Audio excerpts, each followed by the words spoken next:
સાંભળો હર્ષા કાકી સાંભળો, તમે આ રડવાનું બંધ કરો. હું જીવું છું. હું ગિરી સજ બોલું છું કાકી, મને કાંઈ નથી થયું. ના તમારે અહીં સુધી ધક્કો ખાવાની જરૂર નથી. આ હું એમ કેમ છું, ફોન મૂકો. આ એ બધી હવે અત્યારે ક્યાં માંડો, હું તમને પછી કહીશ. આ પોસ્ટકાર્ડ લખીશ, જાઓ મૂકો કાકી. આ જય શ્રી કૃષ્ણ. હે ભગવાન, ભાઈ મારો છૂટકો નથી. એક પછી એક ઉપાધિઓ આવે જ રાખે છે. હમણાં શેની મોકળ ચાલે છે ખબર છે? આ બધા સંદેશાઓ આવે છે, ફોનો આવે છે, બધા ખરખરો કરવા માટે. અરે ભાઈ, આ 10 દિવસ પહેલા હું કાંઈક માંદો પડ્યો, ઓફિસમાં બેઠો તો ને એકદમ ઝાડ ચડી ગઈ. ત્યાં સ્કૂટર પર બેઠો ને અમારો જોબન પુત્રા મને ઉતારી ગયો, અને કેમે કરીને તાવ ઉતરે નહીં. તે બીજે દિવસે ડૉક્ટર પાસે ગયો, એણે મને ગોળીઓ આપી કે આ 2 દિવસમાં તો બધું નોર્મલ થઈ જશે. તે 2 દિવસ થયા તોય તાવ ઉતરવાનું નામ ન લે, વધારે ટાળ ચડવા માંડી. એટલે હું ડૉક્ટર પાસે હું ને સુશીલા ગયા. એટલે ડૉક્ટરે 5-6 મિનિટ તો વિચાર્યો મને કે ગોળી લીધી. મેં કહું ભાઈ તમે કહ્યું એ પ્રમાણે ગોળી લીધી ડાક્ટર, પણ આ શરીર દીખે કે મેં કરીને તાવ જતો. મને કે નહીં જાય, દવા અસર નહીં કરે, વાયરલ છે. શું વાયરલ? મને કે આ વાયરલ તાવ છે, એના પર દવા અસર ન કરે તો એની મેળે જ જાય. મેં કહું આ શું બોલો તમે? અને મારું તો શરીર ધ્રુજે. હવે જેવો ઘરે આવ્યો ને ત્યાં તો મારા દાદાજી કંઈક ભૂખણ બાવાનું તાવીજ લઈ આવ્યા. મને કે કાંઈ બોલતો નહીં, આનાથી જ આ ઉતરશે, આ બધું અમને ખબર છે. તેણે ધડ દઈને એવું ટાઈટ તાવીજ અહીંયા ગળામાં બાંધી દીધું, અને કંઈક લોખંડનું તાવીજ, એમાંથી ગળામાં મને ડંખ પડી ગયા. તે મારે 2 દિવસ પછી એના મલમ પટ્ટી કરાવવી પડી. અરે તાવ કેમે કરીને ઉતરવાનું નામ ન દે. સુશલીએ તો મહામૃત્યુંજયના જાપ શરૂ કરી દીધા. મારા દાદાજીએ અખંડ દીવો શરૂ કરી દીધો, અને બાપુજી મંડ્યા ફોન લઈને SMS ઠોકવા, ગિરીશ નોટ વેલ, કમ સૂન. અરે સાહેબ, કાંઈક રમખાણ થયું છે. ગામથી મારા સગાવાલા દોડતા આવ્યા. 2-3 બાઈઓ તો દરવાજા પરથી, સોસાયટીના દરવાજા પરથી ફોક મૂકી, મારો ગિરીશિયો. અરે આ બૈરાઓની ફોક સાંભળીને અમારા આડોશી પાડોશીઓ ફટાફટ સફેદ કપડાં પહેરીને આવવા માંડ્યા. અને સાચું કહું, નિરંજના બેને મારી આશા જ મૂકી દીધી હતી.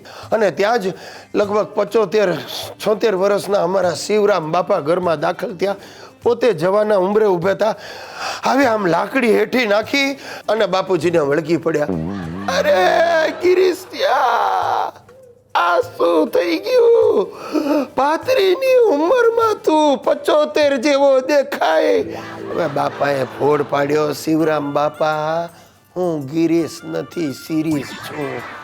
ત્યારે એમને અકલ આવી, અને એની પાછળ અમારા એક માસી આવ્યા, ને માસી આવીને સીધા સુશલીને ચોટી પડ્યા. બેન, થાય બેન, નસીબમાં લખ્યું એમ જ થાય. આટલા દિવસનો સાથ હશે, છીનવાઈ ગયો. તારા માસા પણ આવી જ રીતે 2 દિવસના તાવમાં ગયા. પણ તું ચિંતા નહીં કર બેન, હજી તું જુવાન છો, કોઈક બીજી વાર શોધી કાઢી હશું. અને સુશલીનો ટેમ્પર ગયો, એણે માસીને માર્યો ધક્કો. ઓ રે કરતા શિવરામ કાકા પર પડ્યા, ને બંને ડોસલી કણસતા ત્યાં પડી રહ્યા. સાહેબ, આ વાયરલ તાવે 2 દિવસમાં મને મારું 12મું, મારું બેસણું ને ઉઠામણું બધું એક સાથે દેખાડી દીધું. હલો, હા જગદીશભાઈ બોલ લે. શું વાત કરે? ઉઠમણાની જાહેરાત મારા? અરે ભાઈ પાછી ખેંચી લે. હું જીવું છું જગદીશ, હું પોતે તારી સાથે વાત કરું છું. હા, અરે સુધારો છાપ. અરે ભગવાન. નમસ્તે. મને ઓળખી? ના ઓળખી? ક્યાંથી ઓળખો? હજી સુધી મને મારા પતિદેવે નથી ઓળખતા. હું મિસિસ ગુજ્જુભાઈ, એટલે કે સુશીલા ગિરીશ કુમાર. એ નવા બેઠા છે ને, એટલે મેં તમારી સાથે વાત કરવાની તક ઝડપી લીધી. મને જોઈને ખુશ થયા ને? એને અરે શું મંડી તું એને કરતી? તું શેની વાતો કરવા મંડી? મારું વાટતી હતી? અરે હોય કઈ, હું તો તમારા વખાણ કરતી હતી. હા, કે મેં 16 સોમવાર ને 2 વ્રત કર્યા, ત્યારે તો તમે મને મળ્યા. હા, મેં એકે વાર ને એકે વ્રત ન કર્યા એટલે તું મને મળી. અરે ભગવાન બદલો લે જ છે. બરાબર છે, ભગવાન બરાબર બદલો લે છે. મેં માગ્યા તા મહાદેવ અને મળી ગયો પોઠિયો. ચૂપ કર, આ બધા સાંભળે છે, ખરાબ લાગે. તું અંદર જા જા.